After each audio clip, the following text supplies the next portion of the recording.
పామరు నియోజకవర్గం తోట్లవల్లూరు కృష్ణా నది వరద ముంపు బాధితులు 400 మందికి భోజనాలు ఏర్పాటు చేసిన తెలుగుదేశం పార్టీ రాష్ట్ర ఉపాధ్యక్షులు వైవీబీ రాజేంద్ర ప్రసాద్ గారికి అభినందనలు.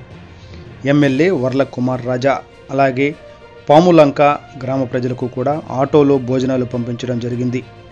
ఈరోజు తోట్లవల్లూరులోని జెడ్పీహెచ్ స్కూల్లో ఏర్పాటు చేసిన పునరావాస కేంద్రంలో ఉన్న లంక గ్రామాల ప్రజలు 400 మందికి రాజేంద్ర ప్రసాద్ గారు చేయించిన భోజనాలను బాధితులకు ఎమ్మెల్యే కుమార్ రాజా వడ్డించి అన్నదానాన్ని ప్రారంభించడం జరిగింది.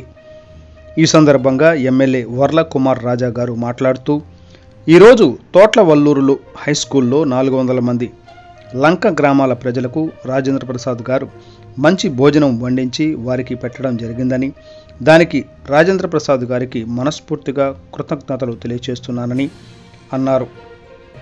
ఈ సందర్భంగా రాజేంద్ర ప్రసాద్ గారు మాట్లాడుతూ, అకాల వరదతో కృష్ణానది లంక గ్రామాల ప్రజలు గత 5 రోజులుగా పునరావాస కేంద్రాల్లో ఉంటున్నారని, వారికి ఏ లోటు లేకుండా తెలుగుదేశం పార్టీ నాయకులు కార్యకర్తలు అన్ని రకాలుగా అండదండలుగా ఉంటూ మానవ సేవయే మాధవ సేవగా భావిస్తున్నారని, పూర్తిగా పరిస్థితులు చక్కదిద్దుకునే వరకు ఈ ప్రజలను ఏ ఇబ్బందులు లేకుండా చూసుకుంటామని రాజేంద్ర ప్రసాద్ గారు అన్నారు.